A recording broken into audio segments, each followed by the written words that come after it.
Esto le vale a los protestantes, pero hay que decirlo. No hace falta pelear, solo hacer las preguntas correctas. ¿Quién fundó tu iglesia? Mateo 16:18 dice que Jesús fundó una sola iglesia. La comunidad fue fundada por Lutero, por Calvino o algún pastor protestante en Estados Unidos. Entonces, no es la iglesia de Cristo, es una invención humana. ¿Cuándo fue fundada? La iglesia católica existe desde el año 33 después de Cristo. La mayoría de las denominaciones protestantes surgieron después del año 1517. ¿Dónde estaba tu iglesia durante 1500 años? Ni siquiera se ponen de acuerdo entre ellos. Cada iglesia protestante enseña cosas distintas. Unos creen en la predestinación absoluta, otros no. Unos bautizan bebés, otros adultos. Unos creen y aceptan la anticoncepción, otros no. ¿Ese es el fruto del Espíritu Santo o de la confusión? ¿Quién te dio autoridad para predicar o bautizar? Los apóstoles recibieron el poder directamente de Cristo. Los obispos católicos tienen sucesión apostólica. ¿Quién ordenó a tu pastor? Conclusión lógica: si tu iglesia no tiene fundación divina, continuidad histórica, unidad doctrinal, sacramentos válidos, sucesión apostólica, no es la iglesia de Cristo. Muy bien, vamos con el primer argumento, y es este cliché que se lo han escuchado tantas veces a Luis Toro, eso de ¿quién fundó tu iglesia? O tu iglesia está fundada por hombres. En primer lugar, no sé qué cosa sea peor, si estar fundada por hombre o estar fundada en un hombre, como lo sostienen los católicos romanos con respecto a la persona de Pedro. Definitivamente lo peor es que tu iglesia esté fundada por hombres y no sobre hombres, porque si tu iglesia está fundada por hombres, está fundada en un pensamiento de hombre, en una doctrina de hombre, y es por eso que hay tantas divisiones y creencias en el protestantismo. Ahora, que la iglesia sea fundada sobre Pedro es lo que creían los cristianos desde el primer siglo. Por ejemplo, San Cipriano de Cartago dice: el Señor dice a Pedro, yo te digo que tú eres Pedro, y sobre esta piedra edificaré mi iglesia. Sobre uno solo edifica la iglesia, y aunque a todos los apóstoles les da un poder igual, sin embargo, establece un solo trono y dispone con su autoridad el origen de esta misma unidad. Este texto lo podemos encontrar en De Unitatis Ecclesia, en este texto de San Cipriano de Cartago.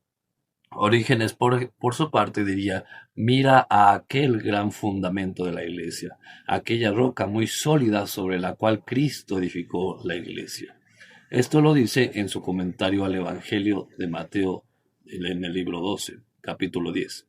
Esto nos corrobora que desde los primeros siglos se cree que Cristo fundó la iglesia sobre Pedro. San Agustín de Hipona, por ejemplo, uno de los más grandes santos de la iglesia, dice: Pedro, llamado la piedra, fue así nombrado por la misma piedra, Cristo, y en representación de la persona de Pedro se simboliza a toda la iglesia.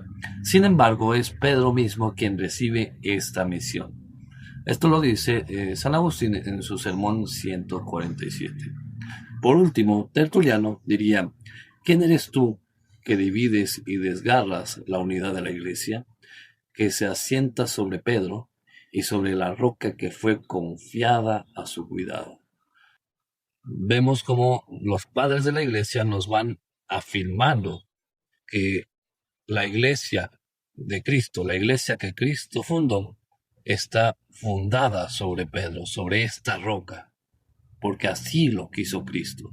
Ahora, si a ti te molesta que la iglesia haya sido fundada sobre una persona, te la tienes que ver con Cristo, que es el que funda la iglesia sobre la persona de Pedro. En segundo lugar, los protestantes creemos que la iglesia está fundada en Cristo. Así que siempre que ustedes nos pregunten dónde comienza tu iglesia o quién fundó tu iglesia, siempre vamos a responder que Cristo, porque Cristo es la base donde está toda la iglesia. Pero esta afirmación en realidad no contesta la pregunta, solo evade la pregunta para no aceptar la carga y no aceptar que las iglesias protestantes son comunidades fundadas por seres humanos y no es lo que Cristo establece. Precisamente, si fuera fundada por Cristo tu iglesia, habría una conexión ininterrumpida desde tu iglesia hasta los apóstoles y Cristo. Y eso no se ve reflejado en la historia. Porque si vamos a cada fundación de cada iglesia protestante, en primera vamos a ver que hay diferencias irreconciliables doctrinalmente entre una y otra. Y vamos a ver cómo se separan de la fe ortodoxa, de la fe correcta. Es por eso que evidentemente no es la iglesia fundada por Cristo, la iglesia protestante, ya que se separan de las doctrinas de Cristo. Además de eso, también le recordamos a nuestro amigo católico romano que Mateo capítulo 16, versículo 18, no dice que Cristo fundará, sino que edificará. Son cosas completamente diferentes. Y aquí es en donde hay que meter un poco de la sección de español para protestantes. Llegó la hora de los pequeñitos. Reúnanse todos los protestantitos. Esta es la hora de aprender. Saque lápiz y cuaderno que el maestro Paco va a exponer. Aquí vamos con las vocales cristianas. Ahí viene la A, es la A de Asunción. Y es que basta con ir a un diccionario para entender que la palabra edificar es sinónimo de la palabra fundar. De hecho, si nos vamos a la tercera acepción de la palabra edificar en el diccionario de la Real Academia de la Lengua, veremos cómo la define como establecer o fundar. Por ende, no son palabras que sean contrarias o que sean totalmente separadas, sino es más. Edificar es más profundo que fundar. Por ende, no estamos mal al decir que Cristo fundó la iglesia en Pedro. Y esto tiene toda la lógica del mundo porque en realidad la iglesia está edificada sobre el fundamento de los apóstoles y profetas. Es decir, los apóstoles son parte de esa iglesia, pero no solamente los apóstoles, los profetas también son parte de la iglesia. Ahora, este punto no afirma que tu iglesia sea fundada por Cristo. Es más, este punto nos afirma que hay una sola iglesia. Y esta misma iglesia tiene a los apóstoles como fundamento, y no solo a los apóstoles, sino también a los profetas. Y eso es doctrina católica. Chocolate por la noticia, diría Santiago Alarcón. No nos has demostrado nada, simplemente te estás yendo por la tangente para no decir quién fundó tu iglesia. Y no la fundó Cristo, porque no hay una conexión histórica que nos lleve hasta Cristo desde tu iglesia. Es más, podemos demostrar cómo el pentecostalismo, que es al que tú perteneces, y tus padres, que son pastores, pertenecen, surge en Estados Unidos por un movimiento separatista. Si no, recordemos rápidamente lo que dice Hechos capítulo 7, versículo 38.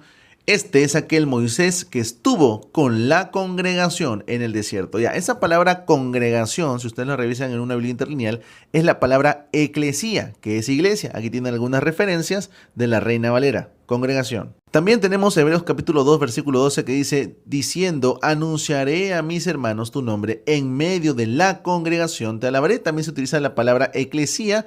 Y adivina qué te está citando. Te está citando Salmos capítulo 22, versículo 22, donde también se utiliza la palabra congregación. Entonces, el texto te está haciendo sumamente claro. La eclesía ya estaba aún en el Antiguo Testamento. Eso es manipular el texto para decir lo que no dice.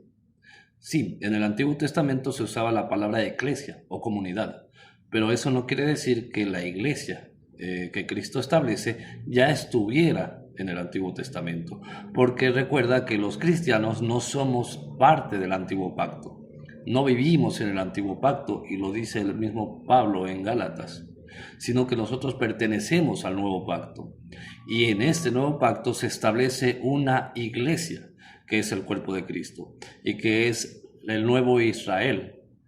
Por ende, estás usando textos del Antiguo Testamento fuera de contexto para querer encajar lo que hoy conocemos como iglesia. Vamos con el segundo argumento. El hecho de que ellos te digan que los protestantes tenemos muchas diferencias entre nosotros no significa que ellos no la tengan. Aunque ellos vayan por las calles gritando y anunciando de que tienen todo en común, en realidad no es así. Sino, por ejemplo, pregúntale a un conservador lo que piensa acerca de un carismático. Las opiniones de un carismático acerca de un conservador o de un conservador acerca de un carismático no demuestran una división formal o una creencia que se contradiga entre una u otra. Son opiniones personales y carismas diferentes que convergen en una sola fe y que tiene una unidad tanto doctrinal como una unidad en el espacio-tiempo, en cuanto que somos parte de la Iglesia apostólica. Por ende, esta afirmación no demuestra que haya división, y esta división no hace que tu iglesia sea verdadera. Y vamos con el tercer argumento y el último, donde nos dice que sus obispos tienen sucesión apostólica. Bueno, sería genial si nos muestra quizá alguna lista, ¿no?, de todas las personas que han pasado antes de su obispo y que lo conectan directamente a los apóstoles. Así que sería bueno que la muestren. Spoiler, se van a quedar esperando, porque no hay. Bueno, esta es una problemática muy recurrente en el protestantismo. Cuando les conviene, necesitan documentos, incluso certificados, para afirmar algo que en realidad ni siquiera la Iglesia Católica afirma. La sucesión apostólica no es algo burocrático en el cual se busca un certificado para demostrar la sucesión obispal, la sucesión de los obispos que se van transmitiendo la autoridad apostólica, sino que más bien es una realidad teológica y que se fundamenta con la continuidad de la consagración episcopal. Y esta continuidad es totalmente bíblica. Porque si Cristo nos dijo que se quedará con nosotros hasta el fin del mundo, la iglesia y la autoridad de la iglesia que Cristo le da a la misma iglesia debe de ser sólida y no se debe de perder por la muerte de algún obispo o de algún apóstol, sino que debe ser sucedida, y lo vemos en la misma Biblia. Ahora, si este personaje nos pide esa evidencia histórica de la lista de los obispos, podemos incluso citar a los padres de la iglesia como San Irineo de León, que habla de la sucesión apostólica de la iglesia de Roma, la más gloriosa y grande, según las mismas palabras de San Irineo de León, que hace una línea sucesoria de los obispos de Roma, los que conocemos como papas. Entonces, sí hay una realidad teológica que nos demuestre la sucesión apostólica. Que haya algunos documentos que no se pueden encontrar precisamente por el paso del tiempo, no hace que esta realidad no exista. Pero si este personaje nos viene a exigir ese documento, pues entonces que nos demuestre que su iglesia proviene de Cristo, ya que él mismo dice que Cristo fundó su iglesia. Y no hay una evidencia de una iglesia protestante que crea lo que su iglesia cree en los primeros 15 siglos. Es más, ni siquiera en el siglo XVI vamos a ver iglesias que crean lo que es su nueva secta cree, que es una secta pentecostal.